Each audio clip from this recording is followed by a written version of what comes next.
یہ کوئی کہانی نہیں، یہ حضرت سلیمان علیہ السلام کا محل ہے، جسے قرآن نے قصر عظیم کہا۔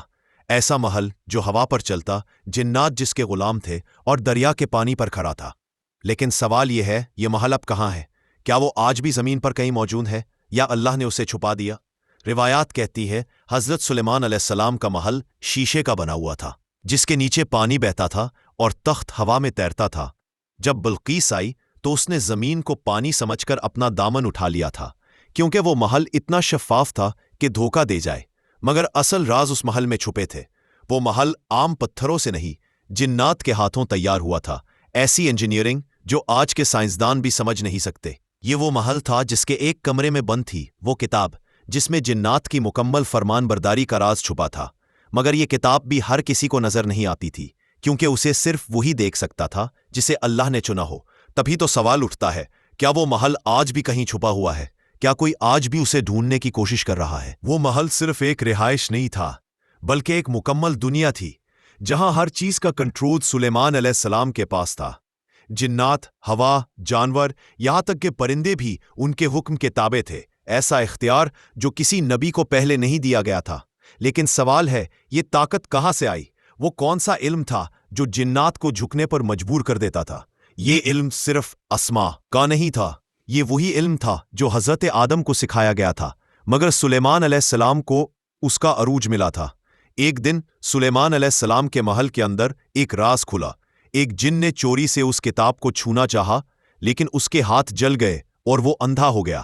تب پتہ چلا یہ کتاب نور کی تھی، جسے صرف وہی چھو سکتا تھا جو پاک ہو اور منتخب ہو۔ یہ راز صرف جنات پر نہیں، بلکہ انسانوں پر بھی حرام تھا، کیونکہ اس میں لکھی گئی دعائیں زمین کے توازن کو بدل سکتی تھی۔ اور آج بھی یہ کتاب کہیں دفن ہے، ایسے مقام پر جہاں کوئی آسانی سے نہیں پہنچ سکتا، لیکن کچھ لوگ آج بھی اسے ڈھونڈ رہے ہیں۔ ان میں کچھ دجال کے پیروکار بھی ہیں۔ کتاب کا علم چھپایا گیا تھا، لیکن کچھ لوگ ایسے تھے جو اس تک پہنچنا چاہتے تھے۔ نہ وہ نبی تھے، نہ ولی، صرف طاقت کے بھوکے۔ ان میں ایک تھا ہاروت اور دوسرے ماروت، جنہیں اللہ نے ایک آزمائش کے طور پر زمین پر اتارا۔ بابل کی سرزمین پر انہوں نے جادو کا علم دیا، مگر ساتھ ہی خبردار بھی کیا، یہ آزمائش ہے، نہ اپنانا۔ لیکن انسان نے چنا گرا ہوا علم، اور پھر وہی ہوا جس کا ڈر تھا۔ انسان نے جنات کو قابو کرنے کے لیے اس علم کا غلط استعمال کیا، محبتوں کو توڑنے، ذہنوں کو قابو کرنے اور روحوں کو قید کرنے کے لیے۔ یہاں سے شروع ہوا سحر کا اصل فتنہ، اور اس فتنہ نے وقت کے ساتھ دجال کے قدموں کے نیچے جگہ بنائی۔ جس علم کو بند رکھا گیا تھا وہ اب خفیہ حلقوں میں تقسیم ہونے لگا، اور سلیمان علیہ السلام کا نام بدنام کر دیا گیا کہ انہوں نے جنات کو جادو سے قابو کیا، نعوذ باللہ۔ لیکن قرآن نے سچ کو واضح کیا، سلیمان نے کفر نہیں کیا بلکہ شیاطین نے کیا تھا۔ البقرہ۔ یہ علم طاقت یا عظمت نہیں، بلکہ ایک امتحان تھا جس میں اکثر لوگ ناکام ہو گئے۔ وقت بدلا لیکن فتنہ وہی کا وہی رہا۔ آج بھی کچھ لوگوں کے پاس ایسے آثار، ایسے راز، ایسے علوم محفوظ ہے جن کا تعلق سیدھا سلیمان علیہ السلام کے دور سے ہے۔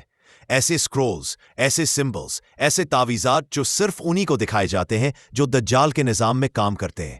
ہر دور کے طاغوت نے اسی علم کو ڈھال بنایا ہے جس کو اللہ نے آزمائش کہا تھا۔ سلیمان علیہ السلام کے محل کے نیچے دفن وہ راز اب بھی زمین میں کہیں نہ کہیں موجود ہے، لیکن وہ کب ظاہر ہوں گے، کس کے ہاتھ لگیں گے، اور کیا ان کا استعمال دجال کے ہاتھوں ہوگا یا کسی اور کے؟